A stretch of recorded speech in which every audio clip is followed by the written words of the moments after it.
जय सभी को। आज का हमारा इकोनॉमी का टॉपिक है मुद्रास्फीति यानी इन्फ्लेशन के बारे में। मुद्रास्फीति होता क्या है?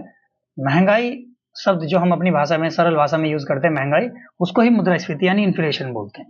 इकोनॉमी के अनुसार इसकी जो परिभाषा है वो हो जाएगी कि किसी निश्चित समय अंतराल में वस्तु और सेवाओं की कीमत में होने वाली लगातार वृद्धि को मुद्रास्फीति बोलते हैं। एक एग्जाम्पल से समझ लेते हैं। जैसे 2005 में अगर 1 रुपए की हम 16 टॉफियां खरीद पा रहे हैं, तो 2024 में और 1 रुपए की हमें एक ही टॉफी मिल रही है। इसका अर्थ क्या हुआ? इसका अर्थ ये हुआ कि 2005 में मुद्रा का मूल्य और मुद्रा की क्रय शक्ति दोनों की क्षमता ज्यादा थी, और 2024 में मुद्रा का मूल्य और मुद्रा की क्रय शक्ति दोनों क्या हो गई? कम हो गई। इसको सरल भाषा में ऐसे भी कह सकते हैं कि कोई प्लॉट है, अगर अब से 20 साल पहले उस प्लॉट को हम 1 लाख रुपए में खरीद पा रहे थे, पर अब हम उस प्लॉट को 1 लाख रुपए में नहीं खरीद पा रहे हैं। प्लॉट वही है, जगह वही है, बट अभी महंगाई बढ़ने के कारण हुआ क्या? हमारी मुद्रा की यानी उस 1 लाख रुपए की इतनी क्षमता नहीं है कि वो उस प्लॉट को खरीद पाए।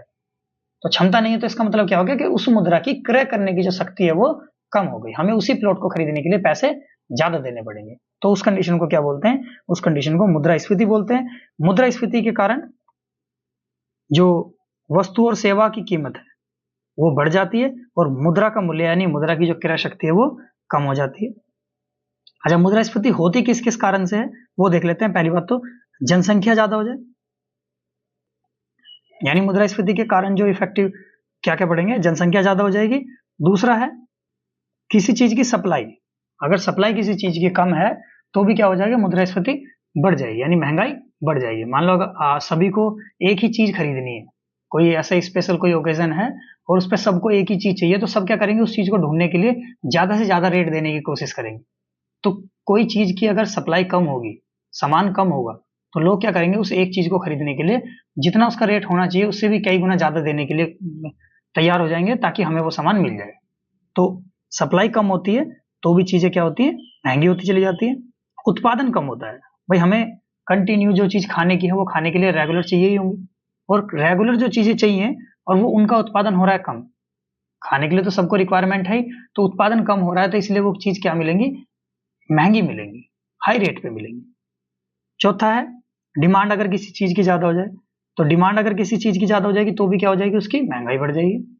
अगर आपके पास कोई सामान है और आपके पास उस सामान को बेचने के लिए आपने उसका रेट डिसाइड कर रखा है 100 रुपए, बट सामने से कस्टमर 2-3 आ गए और सबने बोला कि मुझे चाहिए मुझे चाहिए मुझे चाहिए, तो आपको क्या क्या लगेगा कि आप बोलोगे चल ठीक है भाई, जो मुझे ज्यादा पैसे दे देगा इस सामान के मैं उसको सामान दे दूंगा। तो कोई बंदा 100 के 150 देने के लिए तैयार हो गया, कोई 200 देने के लिए तैयार होगा, कोई 250 देने के लिए तैयार होगा। तो आपने 250 वाले को बेच दिया, उसका मतलब क्या हो गया? उसका मतलब ये हो गया कि वह सामान 100 रुपए का सामान 250 में बिक गया। इसकी वजह से फर्क क्या पड़ा? महंगाई बढ़ गई, यानी उस चीज की जो महंगाई है वो बढ़ गई। इसी चीज को मुद्रास्फीति बोलते हैं। उसके बाद है आपदाएं आ जाए किसी जगह पे, यानी बाढ़, सुनामी, कोविड वगैरह इस टाइप का कुछ भी आता है, तो क्या होती है? चीजों की उत्पादन करने की जो वो है कम हो जाएगी, चीजें कम उत्पादित होंगी, तो उसकी वजह से क्या होगा? महंगाई बढ़ जाएगी। यानी जो कच्चा सामान है, कच्चे तेल है, क्रूड ऑयल है, इन सब की कीमत भी बढ़ जाएगी। नेक्स्ट है मुद्रास्फीति के प्रकार यानी टाइप ऑफ इन्फ्लेशन। मुद्रास्फीति पहला है मांग जनित मुद्रास्फीति यानी डिमांड पुल इन्फ्लेशन, यानी मांग अगर किसी चीज की ज्यादा होगी तो उस चीज का जो प्राइस है वो भी ज्यादा होगा। यहाँ लिख भी रखा है कि मांग में वृद्धि होने से कीमत में होने वाली वृद्धि, उसको क्या बोलते हैं? मांग जनित मुद्रास्फीति बोलते हैं। यानी डिमांड बढ़ेगी तो प्राइस ऑलवेज बढ़ेगा। दूसरा है मांग में वृद्धि के जो कारण होंगे वो क्या क्या होंगे? जैसे टैक्स है, किसी चीज पे टैक्स बहुत कम है, भाई कोई चीज आपको पहले पता था कि हाँ ये पहले चीज महंगी मिल रही थी, और अभी अचानक से 1 या 2 दिन के लिए उस पर या तो कोई सेल लागू कर दिया, कुछ कर दिया, तो उस पर टैक्स बिल्कुल जीरो कर दिया, घटा दिया, तो पब्लिक को क्या लगेगा? इसको अभी अभी खरीद के रख लेते हैं, तो डिमांड बढ़ जाएगी चीज की, यानी टैक्स कम लग रहा है। या जनसंख्या ज्यादा है तो भी उस चीजों की डिमांड बढ़ जाएगी। आपदाएं आ गई तो भी चीजों की डिमांड बढ़ जाएगी। या लोगों की वेतन सैलरी जो है वो अगर ज्यादा है तो भी चीजों की डिमांड, मतलब उसकी जो मांग है वो बढ़ जाएगी। क्योंकि अगर किसी के पास पैसे ही नहीं है तो वो खरीदेगा क्या? कुछ नहीं। बट अगर किसी के पास सैलरी ज्यादा आ रही है, ज्यादा पैसा आ रहा है, तो वो कोशिश करेगा जो सामान बहुत ही कम यूज वाला भी है ना, जिसके बिना भी वो काम चला सकता है, वो उसको भी खरीदने की कोशिश करेगा। तो उस वजह से भी क्या होगा? महंगाई बढ़ेगी। दूसरा है लागत जनित मुद्रास्फीति। लागत जनित मुद्रास्फीति का मतलब क्या है कि अगर किसी सामान को बनाने में लागत ही ज्यादा लग रही है तो उस सामान को तो भाई महंगा बेचना ही पड़ेगा। जैसे किसी वस्तु या सेवा के निर्माण में लागत बढ़ जाने से उसकी कीमत में होने वाली वृद्धि, यानी अगर कोई वस्तु है उसको बनाने में ही पैसा ज्यादा लग रहा है तो उसकी कीमत में भी वृद्धि हो जाएगी, यानी लागत ज्यादा होगी तो प्राइस हमेशा ज्यादा होगा। नेक्स्ट है लागत में वृद्धि के कारण क्या क्या हो सकते हैं। मजदूरी दर बढ़ जाए, किराया बढ़ जाए, बिजली का बिल बढ़ जाए, परिवहन का खर्चा बढ़ जाए, कच्चे माल की कीमत बढ़ जाए और ब्याज दर बढ़ जाए। ये सभी चीज क्या है, किसी सामान को बनाने के लिए इन सब फैक्टर्स की जरूरत पड़ती है और इन सब फैक्टर की जरूरत पड़ेगी तो इन सब का रेट अगर बढ़ेगा तो उस सामान का भी रेट बढ़ जाएगा। तीसरा है आपूर्ति, यानी सप्लाई में कमी के कारण, यानी अगर किसी चीज की सप्लाई कम हो रही है तो भी उस चीज का रेट बढ़ जाएगा। इसकी डेफिनेशन भी लिखी हुई है, किसी वस्तु या सेवा की सप्लाई में कमी या रुकावट से कीमत में होने वाली लगातार वृद्धि वो क्या होती है, आपूर्ति जनित मुद्रास्फीति होती है। यानी सामान कम है और पब्लिक ज्यादा खरीदना चाहती है तो उसको क्या करेगी, हाई से हाई रेट में खरीदने की कोशिश करेगी कि सामान हमें मिल जाए। नेक्स्ट है संरचनात्मक मुद्रास्फीति यानी स्ट्रक्चरल इन्फ्लेशन। किसी देश में औद्योगिक रुग्णता के कारण उत्पादन क्षमता में होने से कीमतों में होने वाली वृद्धि वो क्या होती है, संरचनात्मक यानी स्ट्रक्चरल इन्फ्लेशन होती है। अब किसी देश में जो है इंडस्ट्रियल सिकनेस है उसके कारण क्या है, उत्पादन नहीं हो पा रहा, भाई कोई इस प्रकार की बीमारी आ गई कि कोई भी उत्पादन नहीं कर पा रहा, या किसी भी और कारण से अगर उत्पादन नहीं हो पा रहा है, बाढ़ आ गया, भूकंप आ गया, किसी प्रकार की कोई भी समस्या आ सकती है जिससे उत्पादन में थोड़ी कमी आ सकती है, तो उस वजह से क्या होगा, सामान कम उत्पादित होगा। सभी को जो पहले से आदत पड़ रखी है कि इतना सामान हमें लेना ही है तो उतने सामान लेने के लिए वो ज्यादा पैसे देने के लिए तैयार हो जाएगा। इससे भी क्या होगा, यानी स्ट्रक्चरल इन्फ्लेशन होता है, इससे संरचनात्मक मुद्रास्फीति यानी महंगाई बढ़ जाती है। नेक्स्ट है गति के आधार पर मुद्रास्फीति के प्रकार। पहला होता है रेंगती हुई मुद्रास्फीति। ये इसके 4-5 पॉइंट हैं, सारे इंपॉर्टेंट हैं। रेंगती हुई मुद्रास्फीति कौन सी होती है, जो 0 से 3% तक बढ़े, बस बहुत ज्यादा ना बढ़े, 0 से 3% तक अगर बढ़ रही है तो वो क्या होगी, रेंगती हुई मुद्रास्फीति होगी। इसमें कोई ज्यादा इफेक्ट नहीं पड़ता, महंगाई बहुत हल्की हल्की बढ़ती है, बहुत ज्यादा इफेक्टिव नहीं होती। दूसरी होती है चलती हुई मुद्रास्फीति, यानी 3 से 10% तक बढ़ना, वो होती है चलती हुई मुद्रास्फीति। तीसरी है दौड़ती हुई मुद्रास्फीति। दौड़ती हुई का मतलब है बहुत ही स्पीड से बढ़ रही है, पर इतनी भी ज्यादा स्पीड से नहीं है कि अफोर्ड ना कर सके, यानी 10 से 20% तक। उसके बाद होती है कूदती हुई मुद्रास्फीति, ये होती है 20 से लेके 100% तक, यानी जितने आज सामान, सपोज कोई सामान आज पानी की बोतल आज 20 रुपए की है और कल ही जाके देखा हमने 40 रुपए की हो गई, 100% बढ़ने का मतलब तो ये डबल हो गई, तो एकदम से ये क्या होगा, रेट बहुत ही स्पीड से बढ़ता चला जाएगा। उसके बाद है अति मुद्रास्फीति यानी हाइपर इन्फ्लेशन।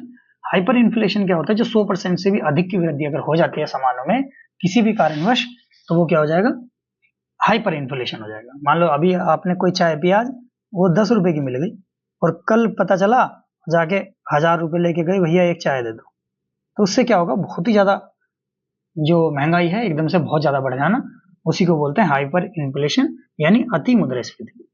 उसके बाद है मुद्रास्फीति के प्रभाव जो है, जो महंगाई के कारण कौन कौन लोग इफेक्टिव होते हैं और किस किस प्रकार के उन पर प्रभाव पड़ते हैं उसके बारे में।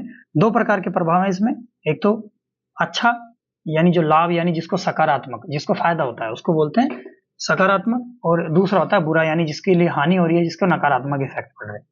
वो कौन कौन से हैं, पहला है किसान। अगर महंगाई बढ़ेगी तो किसान को इसका फायदा होगा, क्योंकि महंगाई बढ़ेगी, सामान महंगा बिकेगा, किसान जो उत्पादन करता है, उत्पादन तो उसके खेत से उतना ही होगा, बट वही सामान अगर महंगे रेट में जा रहा है तो किसान का बेनिफिट होना ही होना है, ठीक है। इससे उत्पादक यानी प्रोड्यूसर जो है उसका बेनिफिट होगा, व्यापारी यानी बिजनेसमैन जो है उसका बेनिफिट होगा, उसका भी सामान हाई रेट में बिकेगा।